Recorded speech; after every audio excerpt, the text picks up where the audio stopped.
hello, amazing and beautiful people. So, of course, I am Bryn the Valk. I am Abby. Yeah, welcome back to another Topic Tuesday. Topic Tuesday. Um, you get to see my nice wet hair, fresh from the shower, all nice and lanky. So, this week's topic is going to be a continuation of last week, which was, HRT and weird things that people don't tell you about it. So if you'd like a refresher, please go check that out after the stream, or if you'd like, you can watch it first, and then you can watch the stream after I upload it on YouTube tomorrow. And we'll try to keep everything, all of the information in this one, new. Right. Okay, so I've taken some notes on some things that they don't really tell you about HRT. And so I figured we could talk about that. So, I don't know if I mentioned this during the last stream, but for those who start feminizing hormones and take testosterone blockers, especially spironolactone, you might start to crave pickles. Hi, how are you doing? So the reason you crave pickles for things like spironolactone and other testosterone blockers is a lot of testosterone blockers will actually act as blood thinners, and they will reduce your salt content in your blood, Michael. And so a lot of trans femme people will start to crave salt. I've noticed that not only do I crave salt, so now I have a minor addiction to diet soda, which has salt in it. But I also have a huge craving for different soups. And I love chips way more than I ever have before, especially salt and vinegar. Oh, thank you. Okay. What? Nothing. Oh, you just started laughing. I thought you were cute, and then also I looked down at Maya, and she was cute. Yeah, she is. So, Abby, whenever it comes to transgender men and taking testosterone and stuff, is there any kind of equivalent to transgender women craving pickles? It's not necessarily like a craving that you have. But for me especially, it's you need to develop a love of oatmeal. Why oatmeal? Because testosterone, on the flip side of estrogen, can thicken your blood. And it can, unfortunately, have negative effects on your bad cholesterol, and your cholesterol can raise because of being on testosterone. One of the easiest ways to lower your not your testosterone, this does not lower your testosterone. The ways to lower your cholesterol is to eat oatmeal. I can't read the things, I'm blind today. Here, I will enlarge the chat. Okay. Un momento, I am enlarging the chat. Oh no, come back. Oh, Miss Maya, where'd you leave? Miss Maya. He was like, you moved 2 centimeters ahead. I can't deal with this. Poor baby. Okay, there you go. Thank you. Yep. Okay. That's awesome, Melody. I would love for you to drop the streamer's Twitch in the trans server. That way we can get some followers on them from Tran. So another thing, and this one actually affects us both as 4I having individuals. So being on HRT can actually change your prescription for your glasses. And the reason for that is actually being on HRT will change the way your body uses fluids. It will change, like, the density of them, like with blood. It'll change the pressure. It'll change a bunch of other stuff. My vision got better. Mine didn't. After I got my IIH handled. Something else that's cool that might happen is starting HRT can actually change your iris color. Because the color of your iris is largely dependent on fluid pressure. So it can have a slight deviation to the color of your iris, right? And it's like you're not gonna go from having brown eyes to being like green eyed or anything, but you might like have a That's actually the most common. really. That's funny. I'm imagining it's still gonna be like a muddy green. It's not gonna be like a bright emerald green. Right. What about mine? How are they? They're still kind of like a goldy-ish. Gold. Yeah. Okay. You've got like gold and green in them, like that you've always kind of had that they've in the past been a touch more gold than green. I have never heard of gold eyes, but okay. It's just very light brown. Oh, thank God. Okay. Because that's the thing with my eyes, like because I. This isn't about HRT, but quick thing. There's a thing called central heterochromia. A central heterochromia means that you've got two different colors in each eye. That's what I have. I've got a light brown on the inside of my eye and then a bluish green on the outside. Which is awesome, by the way. So people keep being like, your eyes are hazel or light brown or whatever. And I'm like, no, technically they're more blue and green. The inside is the smallest part. It's just also what people see. It is really cool. It's a lot more common than the regular heterochromia. Or regular, I guess, where it's like one eye, one color, the other eye, the other color. And a lot of people have it without realizing it. Because they're just like, oh, I guess I've got a weird ring around my iris, or around my pupil. And it is actually like a hand-me-down in my family. I actually think both sides of my family had some level of it. Yeah. My ADHD object permanence, I can't remember my dad's eye color, but I think I remember them being very similar. Okay. So, another thing is that being on HRT will actually make you crave protein. And this is a thing because of being on HRT... Oh, there goes my phone. Hello. So, being on HRT is a lot like being a teenager. Which, hey, fellow teenager, what's up, fellow kids? But yeah, your hormones are at a much more stable place, but they do tend to actually be a little bit higher than a lot of people that would be the cisgender equivalent, to an extent. For instance, trans women will actually have lower testosterone than cisgender women, and trans men will actually have lower estrogen than cisgender men, on average. And higher testosterone than men, and which is kind of what causes the lower estrogen, because testosterone just naturally suppresses estrogen. Right. Which is why the argument of, oh, we can't let trans women participate in sports because their testosterone, yada yada, makes zero sense. They're on testosterone blockers, you guys. And also people were throwing this fit about the trans woman in the Olympics, and then she came in last, and nobody said squat about it. Right? Okay. Sorry to interrupt you. Oh no, that was just that was then followed by an expression. Oh, bad. So don't hurt my senses of.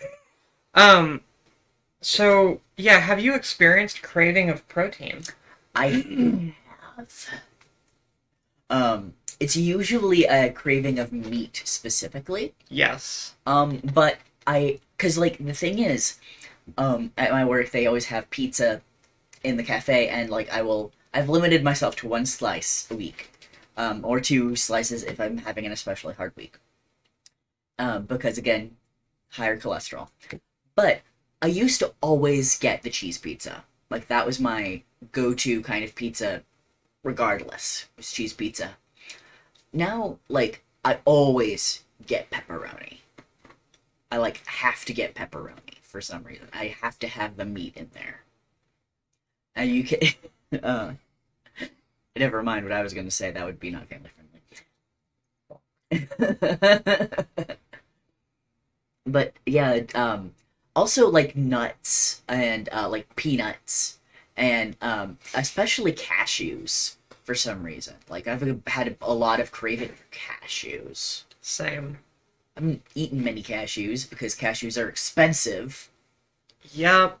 That and pistachios. I hate the prices of the good like the good nuts that are like actually tasty and not crap. Right? But yeah, whenever you're on HRT, it is very common for you to crave protein and to crave calories because it is a lot like being a teenager, which I'm sure you totally fellow teens can definitely get behind, is you do crave a lot of food in your teenage years. Some tricks that I've learned, because I will lose myself into a bag of salt and vinegar chips, or I will devour an entire thing of pickles or bell peppers because they just, God, they are Lost so in the delicious sauce. now. I Lost do in get the lost in sauce. the sauce. She's actually discovered she likes banana peppers, which I don't think you've tried them before and didn't really care for them. Yeah, But like it would taste change a bit. right. I've just never liked banana peppers, and I still don't.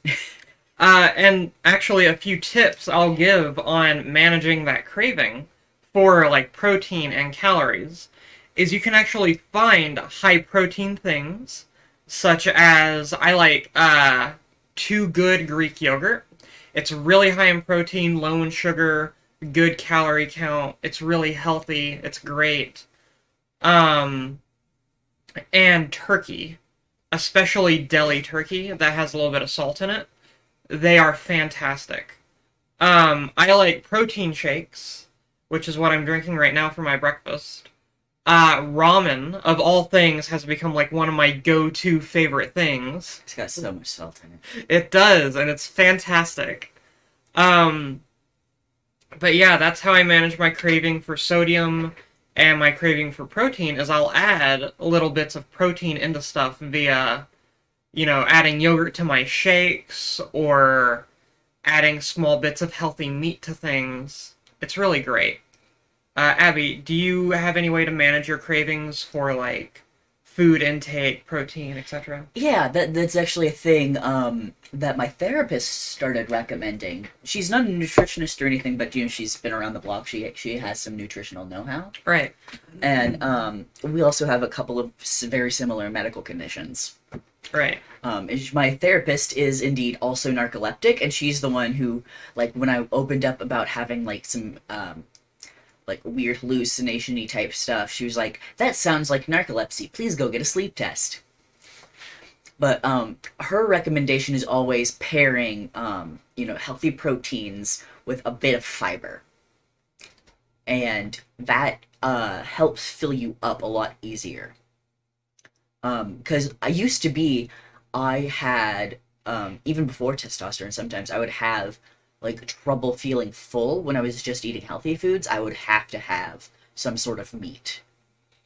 And so like using that combination, I'm a little bit easier to satiate myself. So I'll like have in the morning like a bowl of oatmeal with some nuts in it, and that satisfies both the protein and the fiber requirement, and also helps me with the cholesterol.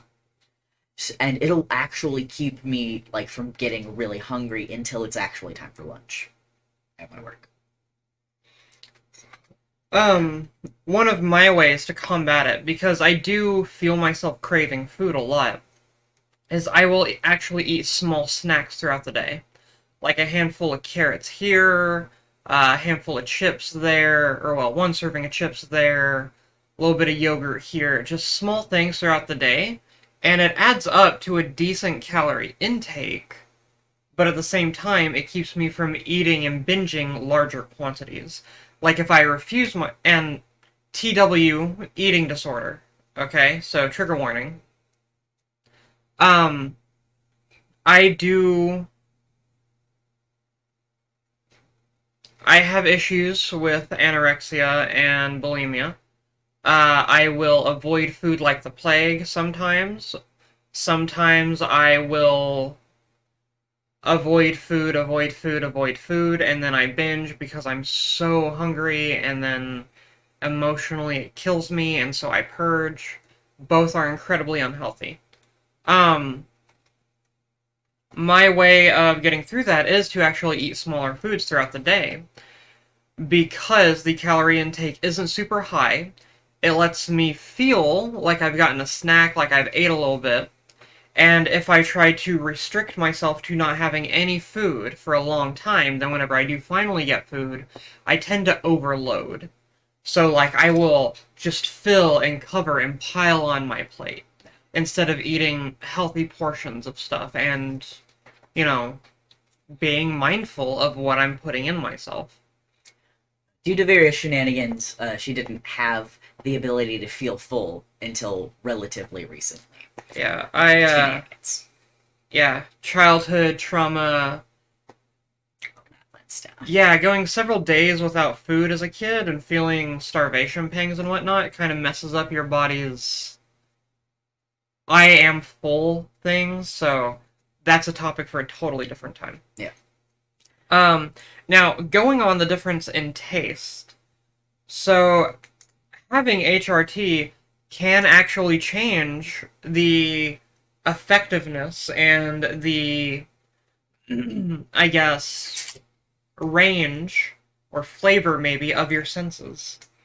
And I know that I personally, since starting HRT, what I like to eat has changed drastically, and my sense of touch, how sensitive my skin is also drastically increased. Like, before HRT, I didn't really care for spicy.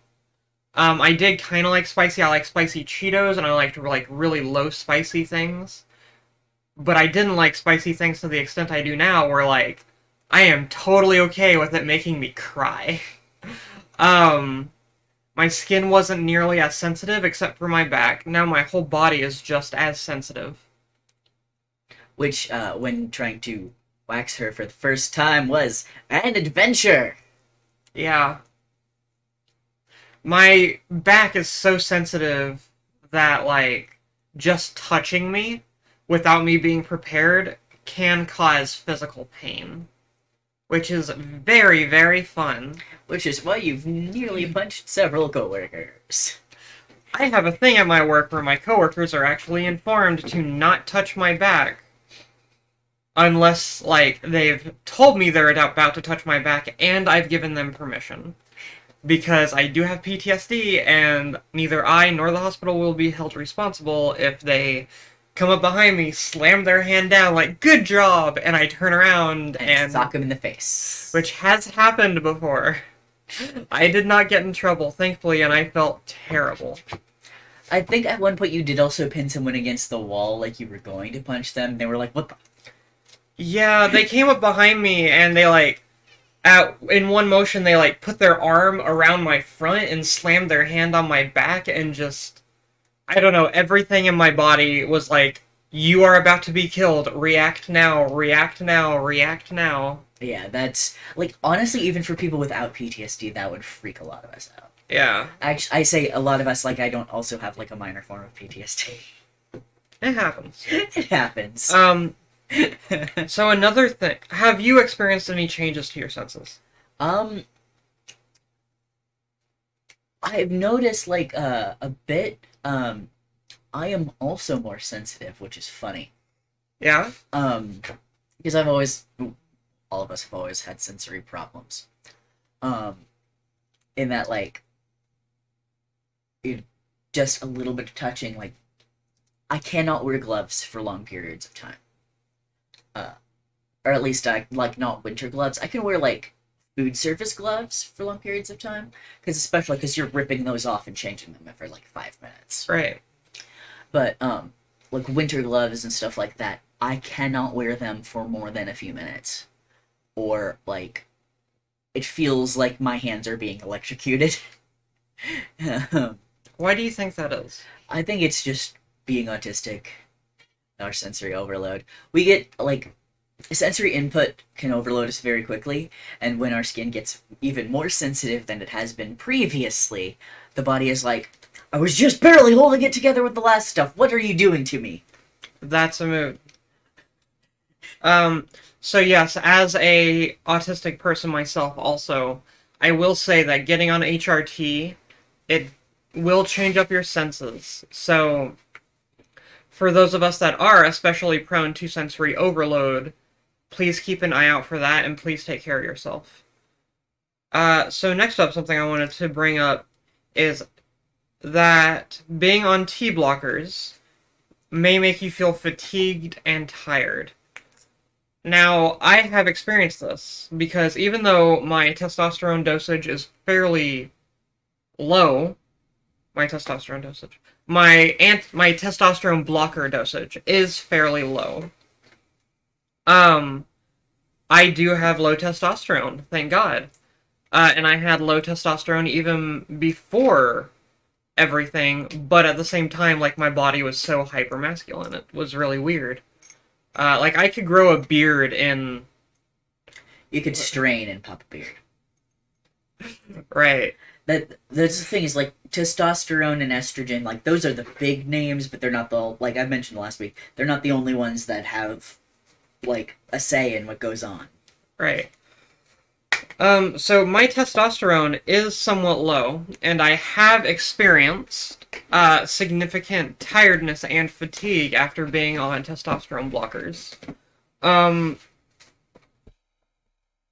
I don't talk about it a lot because, yeah, but throughout my streams you will notice that I yawn a lot. I do get tired a lot more easily. I do get, like, my body feels physically tired a lot more easily, even if my mind isn't. You mentioned the word yawn, and I had to yawn. It It doesn't work like that for me. You have to say the word for some reason. Yawn. Now I'm prepared. It's like tickling. If I'm prepared, you can't do it. Yawn. Nope. I like how your body tenses like you think I'm about to tickle you. Oh, God damn it. Actually, the thing is, like, my if you were going to try and tickle me, what I do is relax. Huh. Neat. Then the nerves can't get you. So, yeah, I have felt fatigue with my T blocker. And you will notice that I yawn a lot throughout my streams.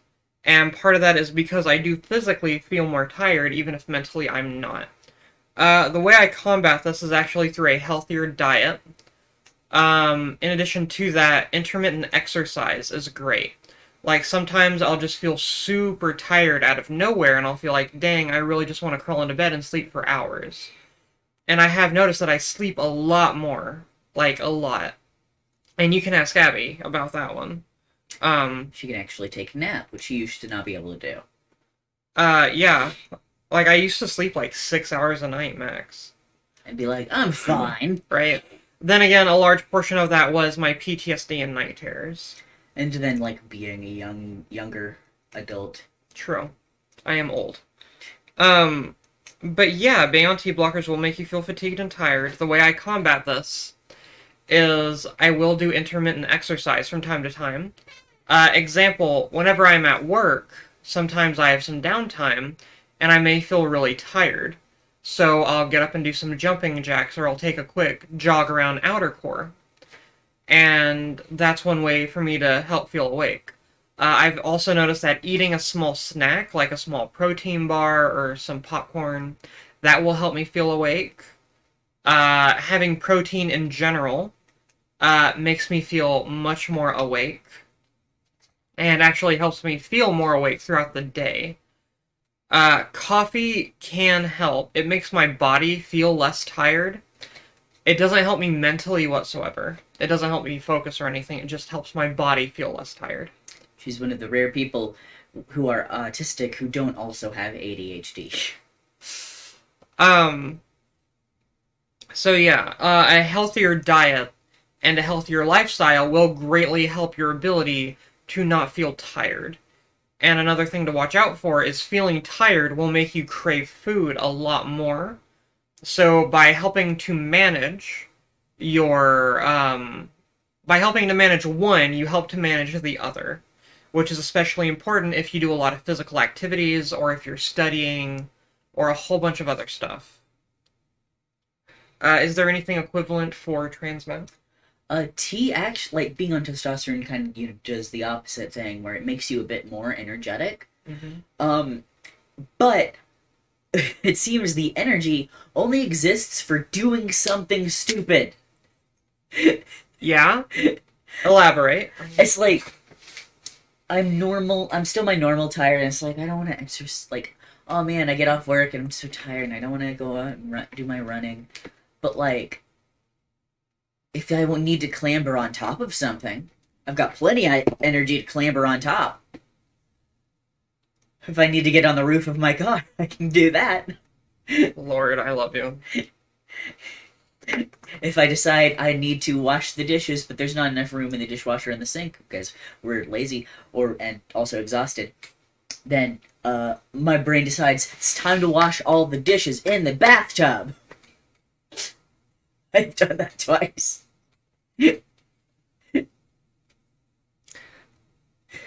So, like... Okay, so I can't say her name because she's on the server, and she doesn't want people to know who she is just yet, because... reasons. Hey, pretty girlfriend, I am so happy that I have you to even things out. Thank you. Okay.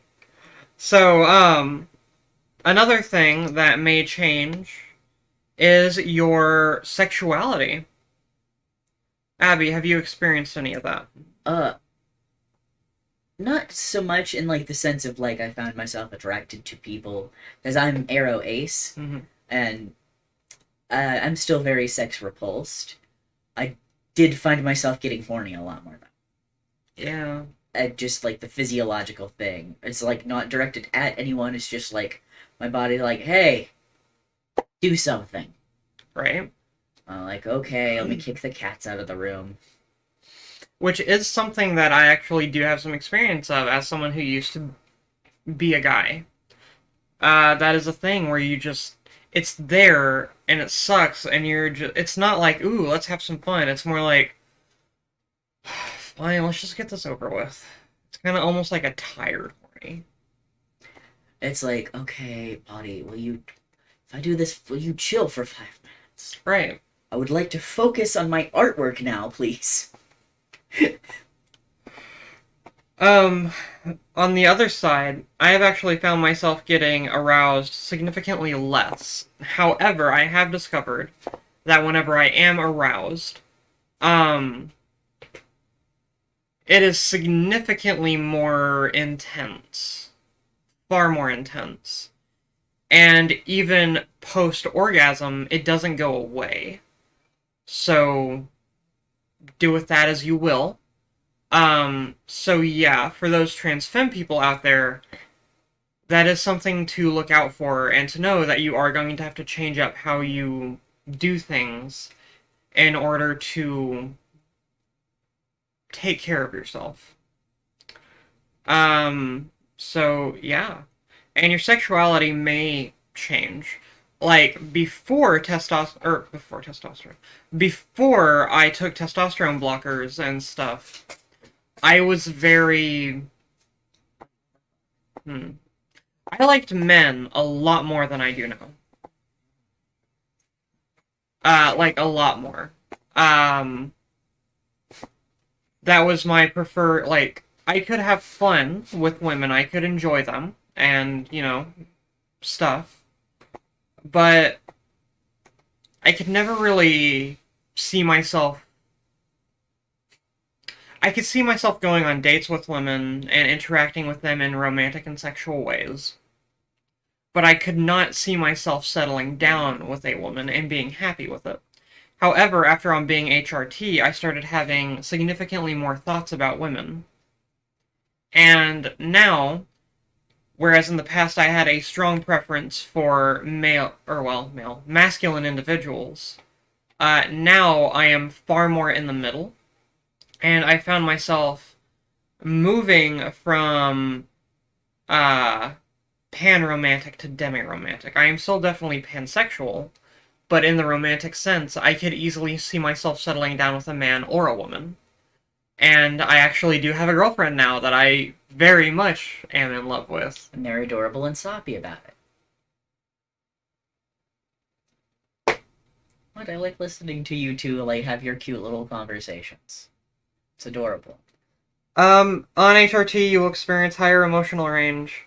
We're moving on. She gets embarrassed a lot easier. God damn it. Uh, so on... Fucking damn it. Sorry. Um, okay, before HRT...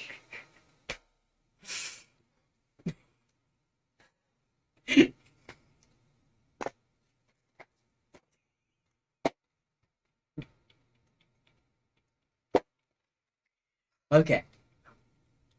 For HRT. I hate you. I love you too.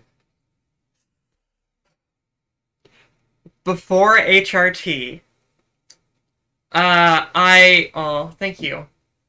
Melody, you're amazing. Before HRT, my emotions felt dulled. Like, I still stand by the fact that I didn't really experience dysphoria pre-HRT. Now, the thing is whenever I say dysphoria, I speak purely about the clinical definition. I'm not going to sit here and argue terms, I'm not going to sit here and let people move the goalpost. But I do want to bring light to the fact that the way transgender individuals talk about dysphoria is different than the way it's talked about clinically. And there are several places in the world where people are, due to incredible BS by their government, required to show that they are dysphoric in a clinical sense. So I am going to be sticking to that definition until we are in a brighter future. Pre-HRT, I did not meet the clinical definition of dysphoria. I did meet the clinical definition for depression and anxiety in general. Everything just kind of felt numb to me. Like, if all of my emotions could be rated on a scale of 1 to 10, with 1 being you barely feel it, and 10 being that emotion is so intense that you feel like crying, my emotions would usually be a 1, or if I was very, very, very passionate, a 2. Maybe a 2.3. They were very numb. And occasionally they would snap to, like, more intense, but that was pretty rare. Yeah. So, and that was for all of my emotions. Anger, happiness, everything. It was very numb. However, I did find that once I started HRT, suddenly all of my emotions ramped up to around between a 5 and an 8, depending on, Michael, depending on how... Oh god, don't knock over my TV! Buddy! The cat leapt onto the desk and is now in the window behind the computer. Or, well, the monitor. I could just see his tail swishing out from behind the TV. But yeah, all of my emotions have spiked significantly. Whenever I get angry, I get a lot more angry. Whenever I get sad, I am way more sad. Whenever I'm happy, I am way more happy. But with all of these new and improved emotional ranges also comes far more dysphoria. I've never sat in the bathtub in my clothes and cried because I don't look like a girl before, whereas now I can look in the mirror, see that I have a small amount of stubble, and I'll just start to bawl because I feel ugly and I feel like I look like a guy and all kinds of other stuff, and I get very dysphoric very easily, especially whenever I hear my voice or see myself anywhere, which is one of the reasons why the only time I see myself is during Topic Tuesday, which is limited to a 1-hour segment. Or slightly more. However, I will say, even though for the first time I do feel this intense dysphoria, I wouldn't trade it for anything because of just how intense my happiness is, my joy, everything else. Like, I would rather have this pain and lift the filter up from my life than put that filter back over everything and have everything be super dull and numb, but not feel the pain of dysphoria. To me, it is worth that pain to feel everything that I feel now. And I do see this with a lot of other transgender individuals. I have had a lot of people tell me that, for instance, they simply don't feel enough to be able to cry, or to be able to yell, or to be able to, do all this other stuff. They feel numb, and that is very common, and that is valid, and I just want you to know that there's nothing wrong with you. That is a very common thing. Abby, how has it affected your emotional ranges? Mine has, instead of like being a lot of these things where it's like opposite or whatever or inversed, it's just kind of on a different scale. Mm-hmm. Because especially for me, I did not have usually that kind of numbness. Um, I had a I had a blackout point where I would get emotional enough that my body decided not today and flip them off. Yep. But that was usually only after about half an hour or longer of sobbing, and my body was like, okay, we're done with that. And so I would obviously be still upset and still like feeling all these feelings technically, but the actual physiological response was I am now a robot. But being on testosterone, like, so it changed my response to emotions, instead of changing the level of feelingness. Because I felt them on the same level, and I don't numb out as much because, Yeah. like, my expression of them isn't as destructive to my body. Because my expressions of anger, pre-T had always been, very, like, much sobbings and the dramatics and the, like, wanting to yell and, like, the, basically a panic attack, but, like, also just sobbing loudly. And I hated it because I can't sob quietly, and I don't like attention. So, like, I would be crying and almost always get somebody's attention, and that was not great for me. Yeah. But now, so like when I have an emotion, the emotional response is an actually appropriate response, usually. Sometimes I get overwhelmed by the sound of violins, and that makes me cry, but Violins or violence? violins. Okay. Sometimes I'll be watching a commercial or trailer or something, and they play violin music, and I'm just like, why am I sobbing? But especially for anger, pre-T, that was very much a like, I get angry, I start sobbing. I get upset at any level. There come the tears. But like now, the it's a like much more dry anger, where it's like I actually feel angry instead of just sad. Even though I know it's anger, even when I was crying about it. But now I've actually like able to express that in a way at least I feel is more Michael. normal. Mike, buddy, we have a dumb cat. Come here, buddy. Come here. Oh, Jesus. He is so done with this. Yep. But so now my it's like I want to express my anger with like yelling or not throwing things, but like but taking up space instead of being so paralyzingly terrified of taking up space that I never end up actually utilizing any of my emotions for their purpose. Mm-hmm. And this is especially because like I was never taught how to deal with emotions properly as a child. I just never knew the appropriate way to deal with them. Yeah. And thankfully, like now, I have been seeing a therapist throughout my entire transition, thankfully.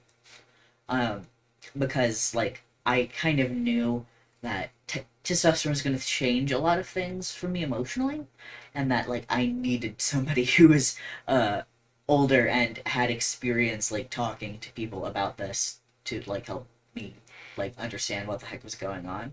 Yeah. And so she has like as I'm developing these new ways of feeling this emotion, she's been helping guide me in ways of expressing that emotion in ways that are helpful or at least, non-destructive. Right. Because, like, at the beginning, where it's like I'm suddenly feeling anger and suddenly actually able to perceive it as anger instead of just start crying immediately, like, I would, like, punch a mirror or a window or something, or the shower, like I mentioned last time, because the shower was broken and I hated it. Yep. And that's not a healthy way to express your anger, as much as cathartic as it feels at the time. It's a temporary catharsis. It doesn't help long term. Right. And I will say that the first 2 to 4 months on HRT will be a very emotional time. Your hormones are changing, they're fluctuating a lot, and you're just gonna have a lot more emotions in general. And then it starts to even out. Your body has decided just to flip the alert, the emergency alarm. Right? Like, I remember whenever you started your testosterone, for like the first 2 months, every day you were either like really sad, really angry, or extremely happy. And you are nowhere in between. Yeah. And it was, especially because, like I've mentioned also before, that when I went on testosterone, it was a very emotionally volatile time, regardless, because that was when my dad was dying, and my family was just acting a bunch of fools, as my family's a bunch of idiots. And, so there was a lot going on outside of my own head and outside of my own body that wasn't necessarily healthy for my brain. Right. And so then throwing the testosterone on top of it, while I don't regret doing that, while I don't regret going on it when I did, it created a very volatile experience. Right. But Agreed.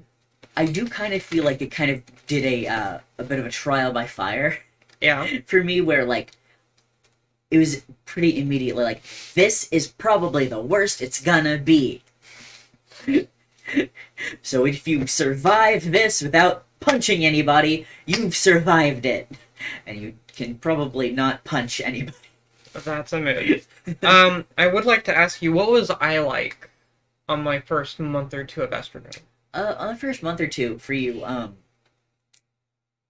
it was, Because I have issues with remembering. To me, everything is like in the past is part of one block, one collage, one wall of this is the past. So trying to pick out 1 or 2 times is very difficult for me. you did have a bit more emotionality to you, which was things I was not used to, because, like, previously you were very, like, water off a duck's back about a lot of things. Right. And, like, on some level, like, we both knew that was kind of an unhealthy thing. Yeah. Where, like, it was less the eternal chill that I kind of now am feeling, and more, like you've said, numbness. Right. And, so, like, very small things would kind of set you off, and, like, it send you into basically a despair spiral.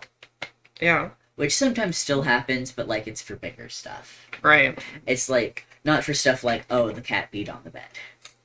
Right. Which, to be fair, that was when we first got Maya and the kittens, and they always peed on the bed. It was so long before we could train them out of peeing on the bed. Which they have stopped, thankfully. Yes. Stop. So, now that we have that long list of things out of the way, someone asked if during the next Topic Tuesday, if we could talk about what it was like to socially transition, what it's been like for us, things that we've found out, things that we wish we would have done differently, that kind of thing. So, since your social transition was a lot more tumultuous than I feel mine is. Yeah. And I have not come out of work. My work does not now. Whereas I have. I was outed. But, my coming out happened in a lot of starts and stops and fits and fiddles. And that, like, I've been trying to tell people for years, but various people haven't been listening. Or I got, scared and decided to either, like, pretend it never happened, or, like, just the comfortable, uh, is, we're gonna write off what happened last night as a, quirk. That did not happen. Even though it did. And, I came out, like, I've been out to my friends for years and years. Usually that's one of the very first, like, things I tell friends. Um, One, it's a way of, uh, weeding out the crappy ones from people who are decent. And two, it's just easier if everything's on the start, like, everything's out on the table first. Right. And especially, like, with like people our age or like a bit younger, like, it's a lot easier to be like, okay, so I'm a big trans, and they're like, okay, no, cool. Right. And so, like, my friends had always been very accepting of it and been, like, pretty open with it. And I think there was, like, one friend who I think had problems with me being, like, starting transition, and I never confirmed if that was the case. She just stopped talking to me shortly afterwards, but there was extenuating circumstances. I'm gonna drink water fast. Right. Hey, thank you. I do a heart. There we go. But so my family was what gave me trouble. Same. Because I first started trying to come out when I was 20. And being 20 was already a hell experience because things are wrong in your 20s. Things are terrible in your 20s. But I would be trying to I sat my mother down at one point and I was trying to tell her that I was thinking about starting. No, you don't. No, you don't. Sorry, the cat was being stupid again. No, you don't, mister. But I was trying to tell her, like, hey, this is what I think is going on. And at that time, I just first started seeing a therapist that had specialized in gender stuff. And Did you just say gender? gender, Oh, I thought you said ginger. ginger stuff. That'd be funny. Hi, I'm a ginger specialist. But a therapist who specialized in gender stuff, and I felt a bit more confident and be like, okay, maybe I can tell my mom what's going on. Maybe, like, I can do this. My mom freaked out. It was a big old mess. I immediately backtracked, and I stopped seeing that therapist for years. This is the same therapist I eventually started seeing again, and the one I currently still see. I explained to her kind of why I canceled the next appointment and then never remade one. But eventually, I decided I was going to start medical transition without actually coming out to my family. I was going to let them figure it out. Because I kind of decided they can deal with it on their own. It's not my problem at this point. Right. And unfortunately, my mother is a Snoopy Snoop, and while I was living with her for a couple months when we were between places to live, she snooped in my stuff. She says she was looking for a CD or whatever, or looking for a particular box that was in, like, I was living in her camper in the front yard. She's claiming she was looking for something in the camper. And she found, like, the bag that I kept the testosterone syringes and, like, a couple of empty boxes that had, like, the label on it. And so she confronted me after I got home from work that day. And I was forced to come out a second time. And I thought it went a lot better, because she didn't start, like, sobbing. or she didn't go into a God speech like she did the last time. And so I thought, okay, maybe she's gotten a little bit more tolerant over the years. Maybe she's actually, like, maybe when I came out the first time, she actually did think a bit about it and, like, have, like, no, Mike, you stop that. Our cat is being dummy in. But, like, I kept thinking, like, maybe she's actually done, like, some growing up or some emotional maturing. That didn't happen. Because that Christmas, a couple months later, we didn't talk about it until then. But Christmas was a shit show. Excuse my language, but that is the only word to fully describe it. Where my mother, freaked out about, like, a unrelated thing. She, like, her and Huddler, like, her and my stepdad left the door open and my cats got out. And I went and I asked, like, hey, could you keep the door closed? I really don't want my cats to be out. And they said, no, it's a nice day. We wanted the doors open. I was like, okay. But I was a little upset. So I was just going to go off and kind of deal with my feelings on my own. And then come back and, like, help set up for Christmas dinner, because that's what a mature adult does. Right. Is deal with their emotions and then go back to doing whatever they need to do. Yeah. But my brother flipped out. My brother flipped out and kept, like, following me to call me names and call me immature and call me a baby. And I told him several times, just leave me the heck alone. Leave me alone. Go away. But he refused to. And he badgered me to the point of tears. And, Isn't that when I got involved? no. Not yet? No. This is, much later Oh, that I God. finally called you. But, he badgered me to the point of tears and eventually left me alone. And Mom came out. Miles sent my mom out. And, she, like, it was a weird conversation. In which, one, she told me she was glad my father was dead. Two, she didn't want me to grow a beard because I was her baby girl.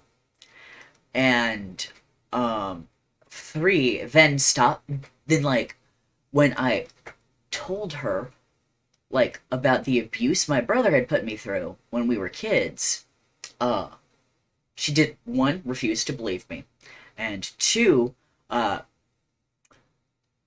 was a huge jerk about it, but, she sent him out to apologize. I don't know if you know this, but if you are trying to get a sociopath to apologize, they are not going to give a good apology. No. That apology is going to be, sorry you felt that way. Or, sorry you felt hurt. Sorry you, like, putting the blame back on you. Yeah. Instead of where it belongs on them. And so he did that, and I kept, like, I had at this point walked away. We had, like, my parents' house is, like, the house, and then to the, like, one side is the camper, to the other side is the, like, garage / like, work shed that my stepdad works out of. I was behind the workshop. So you couldn't see me from the front door because I wanted to be left alone and had explicitly told Mom and my brother this. And that I wanted some time to think for myself.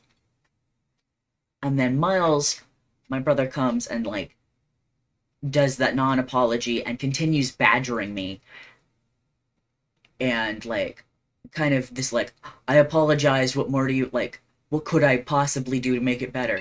I'm like, not in a productive way, like, what can I do to make it better, but what could I have done? And I was like, you, just because you apologized doesn't mean it makes it not hurt anymore.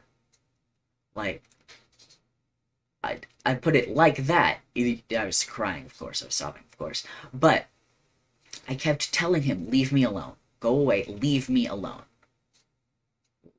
Like, at every juncture of this, I kept telling people to leave me alone and I would come back. let me deal with my shit, excuse my language, and I will come back.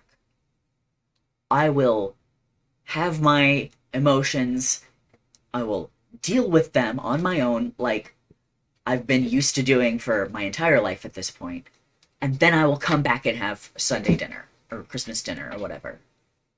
And they just refused to do that, and they kept badgering me, and making me purposefully more upset. And a lot of it came down to Mom being mad that I was that I was transitioning. And Miles being mad because I called his butt out of being an abusive big brother. And of course he straight up denies things he did, and he starts gaslighting me about it.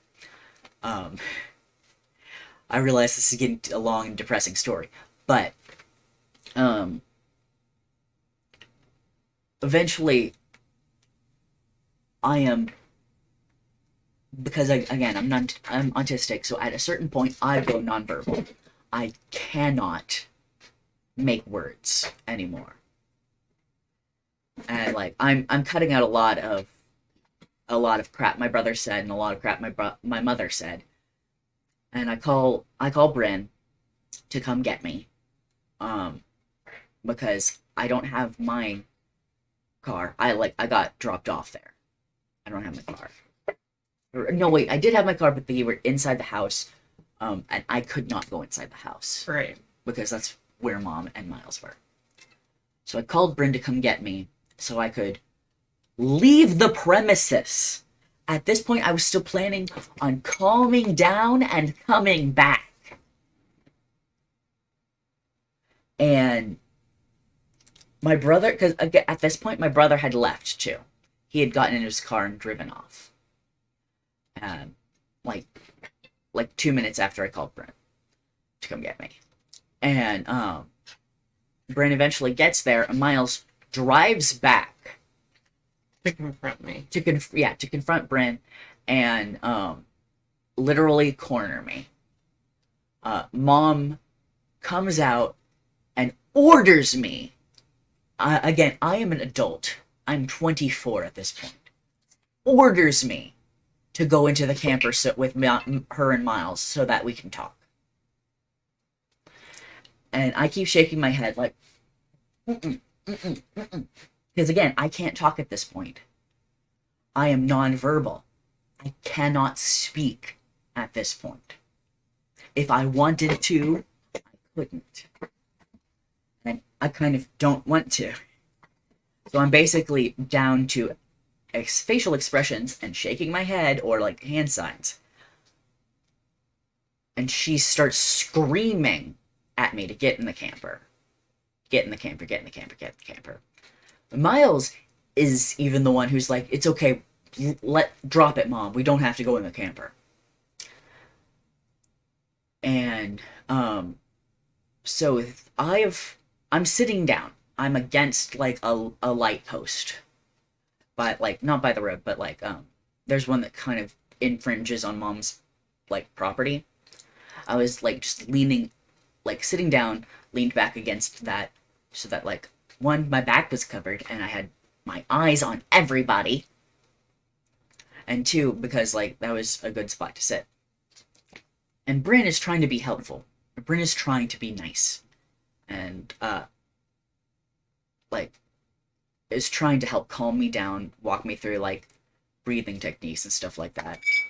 When like I don't know what crap my brother said. Bryn is like very kindly like, do you mind what I have to say? And he's like, no, it's probably gonna be a lie anyway. Yeah. Which I still think is hilarious that he'll sit there, yell at me, while I just let him yell at me, and then as soon as I say, okay, do you want to talk about this? He immediately gets even angrier and then starts to retreat. Like, that, to me, says a lot about him. Yeah.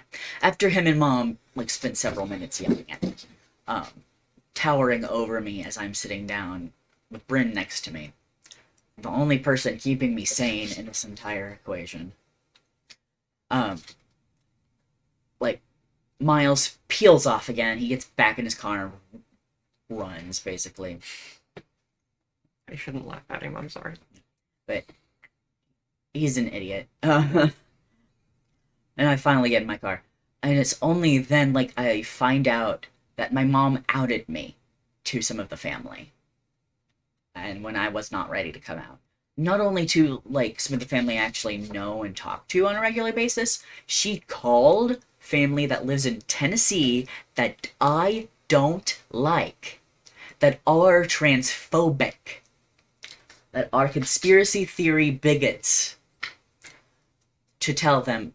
And when one of them, who is right now an anti-masker and anti-vaxxer, and is trying to convince my cousin, who she's married to treat his cancer with essential oils, when my mother tells this particular cousin wife that, she goes, "It sounds like daddy issues to me." And it's like, and so mom regurgitates that at me. And it's like, and my words to her, like, once, I was able to words again, word for word was, "You'd think dad being terrible would make me want to be as far from masculine as possible." And then, without a hint of irony, without a single speck of introspection, mom says, "Well, your dad wasn't the most masculine fellow." And it's like, that, oh my god, does that not just completely negate any point you had? Like, I could understand if the problem was, I want affection from my father and think acting more masculinely will get me that attention and affection from my father, who is, again, dead at this point. He's dead in the ground in a Tupperware container in my closet. Because we had him cremated. Yeah. And I kept some of the ashes, his wife kept some of the ashes, and the rest were buried by his parents. But, he is ash. He is an unperson at this point.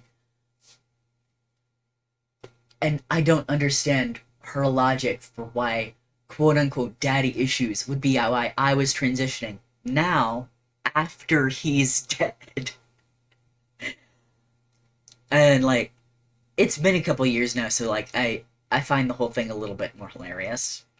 Because it was almost like a cartoon what happened there.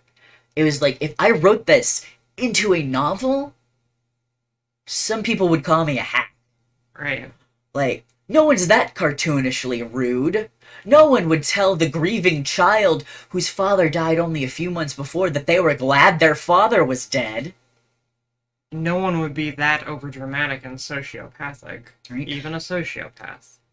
And, like, at one point in this, Miles, like, when he's gaslighting, totally not punching me when he was a teenager, he says he couldn't have punched me because your nose or your face wasn't broken. I was like, you didn't punch me hard, obviously, but you punched me. And he goes into this, like, tirade of how, like, being in prison, and he used to beat up a bunch of N-words in prison. And he used the N-word. It's like, bro, I could take your butt to the ground. You're like a chihuahua, my guy. It's like, he's tall, but that's all he's got freaking going for him. It's like, there's a reason no one's threatened by you. You're all bark. And it's like, even his ex-girlfriend, who was like a little younger than me, and was like, weighs 100 pounds soaking wet. Like, when he started being stalkery and creepy, she just called my mom on him.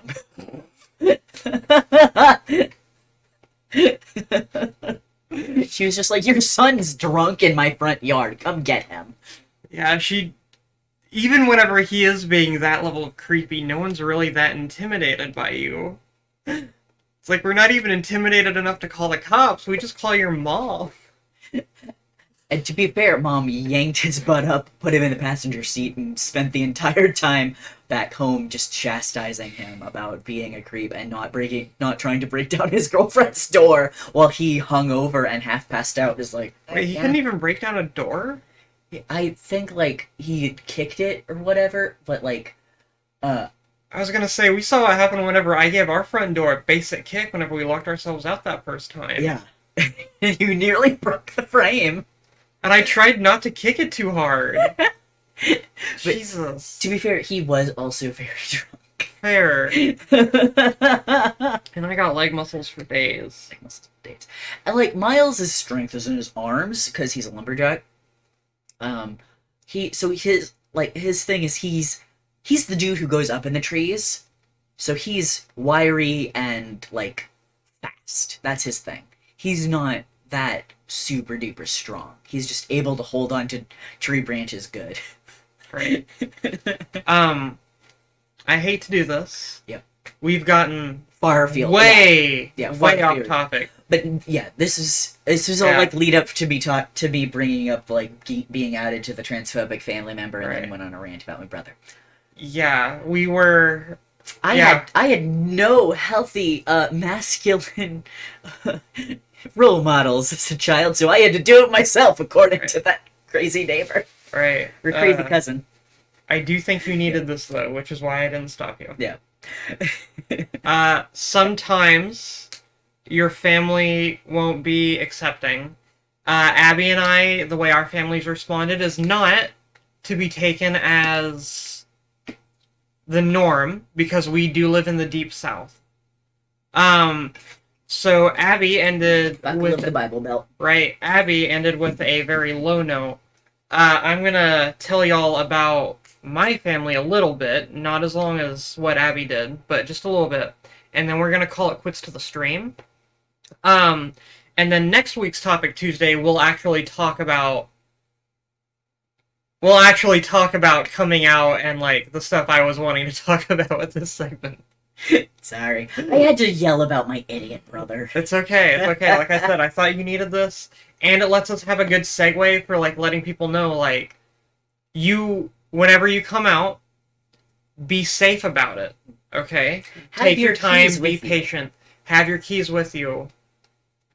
Hope for the best, plan for the worst. It comes in handy always, okay? Whenever I came out to my parents, they cried a lot. My mom is not accepting.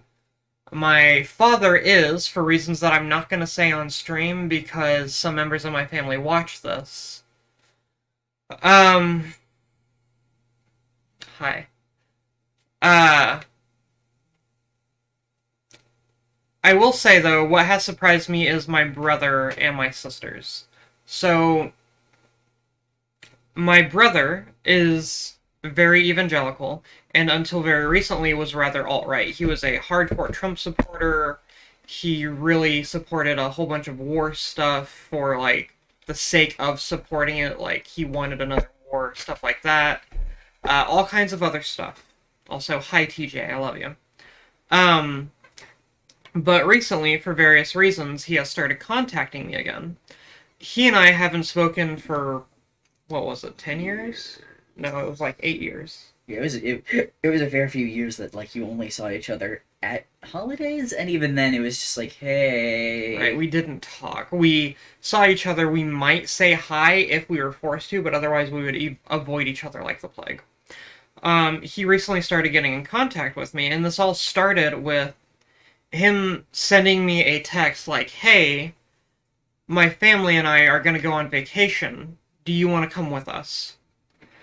And again, there are reasons why he started contacting me again. I'm not going to say what those are, because members of my family watch this, and I'm not going to say anything about, anything that's going on.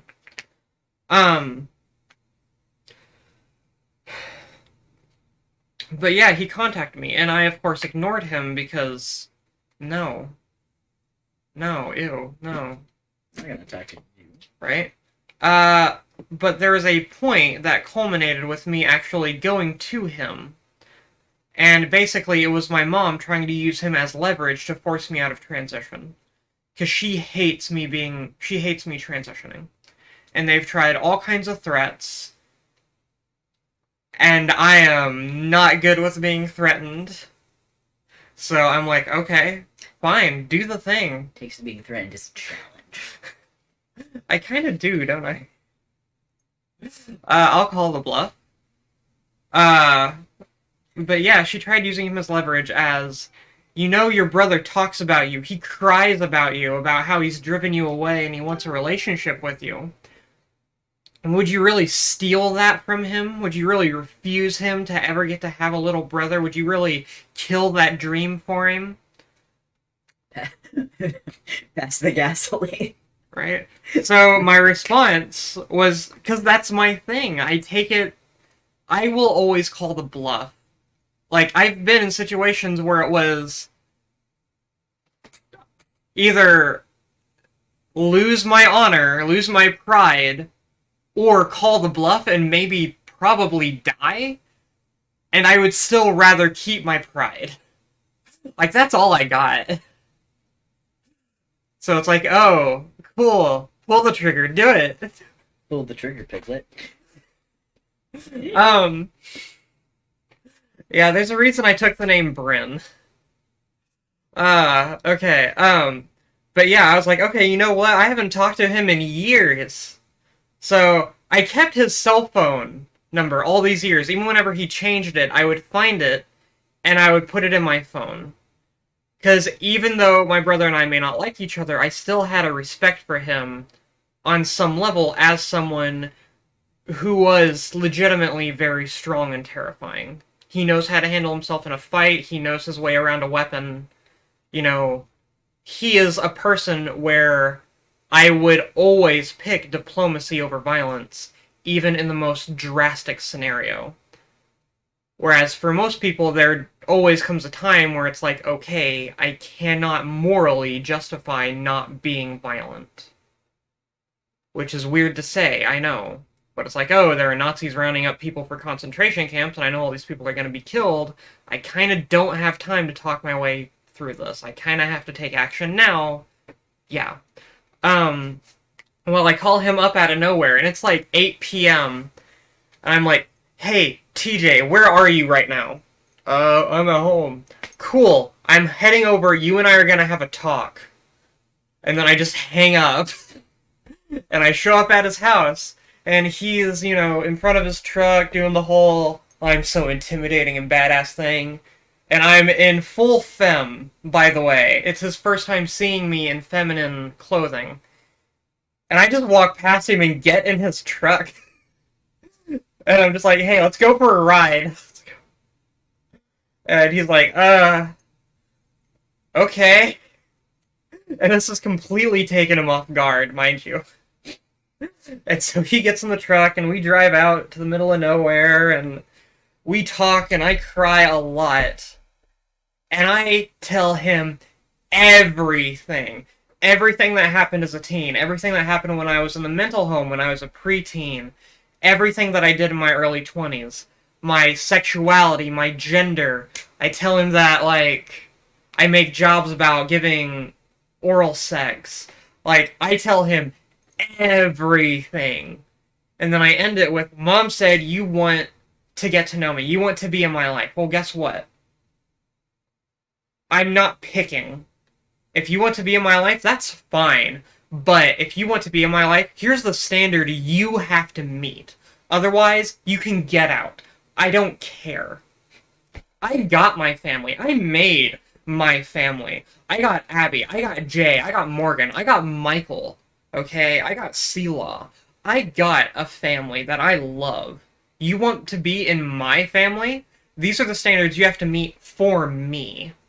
Because this is the bare minimum that I expect from everyone that I love. Okay? Period. Because I expect good things from you. And what blew my mind is he accepted those terms. And he's in therapy, and he's growing, and he is now not only a lot more open and accepting, he's one of my most ardent supporters. he has heard someone dead name me and misgender me.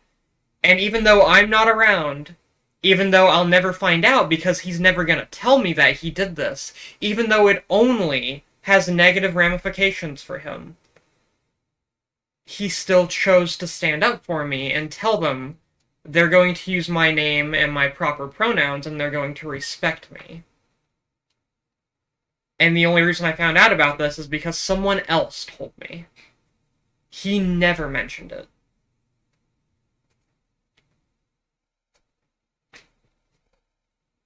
Yeah. The same guy where, as a kid, I heard him make a joke where he asked me if I'm gay, and I said, of course I'm not, because I was terrified.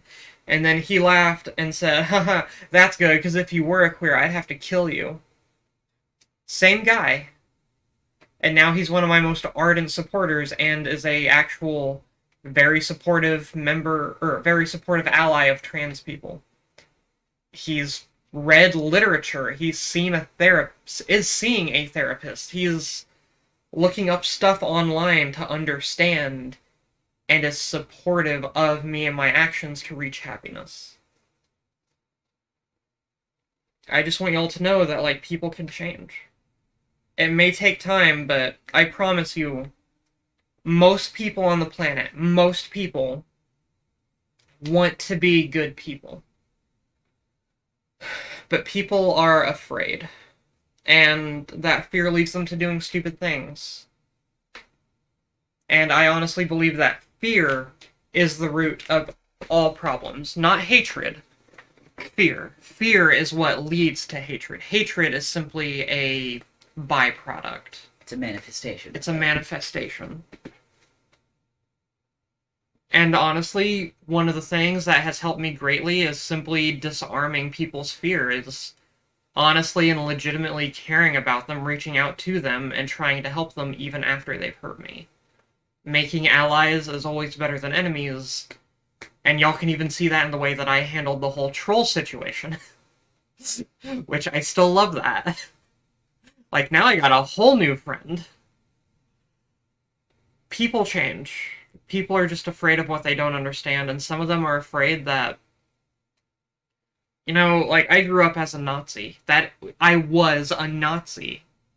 I'm never gonna hide that, because I get to show people this and say, look at where I was. Here's why this happened. Here's what happened. Here's how I got out of it. What drove me to all that was fear. And a lot of what led me to do a lot of the very homophobic and queerphobic things that I did as a child was that I was afraid that I was LGBT, which I am. I knew some part of me was LGBT. Some part of me connected with this group.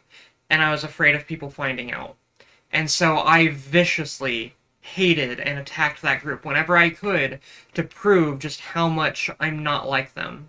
How much I can't be like that because I was afraid. Because I had been told all these lies, and I had been led to believe that if I was like them, I was weak, and I was so afraid of being weak. Especially with the abuse I was going through at the time.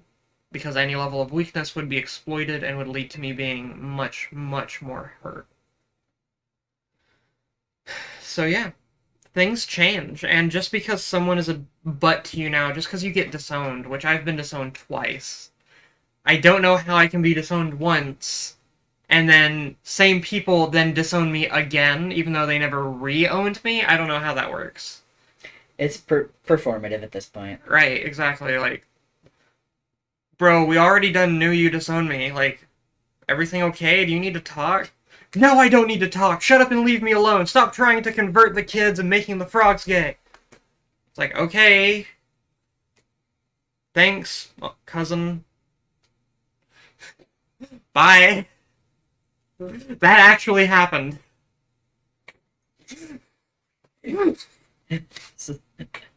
But yeah. Okay, tangent over, stream of consciousness is an end. I love you all. Y'all are amazing. Thank you for tuning into the stream. Thank you for being incredible. If you're watching this on YouTube, please feel free to subscribe, to like, comment. I know you hear that from every YouTuber, but it does help me grow, and I hope to become bigger over time. That way I can do a lot higher quality videos and streams. Yeah. I hope to become smaller until I am but a cryptid living in the woods. You're so weird. I love you. I love you too.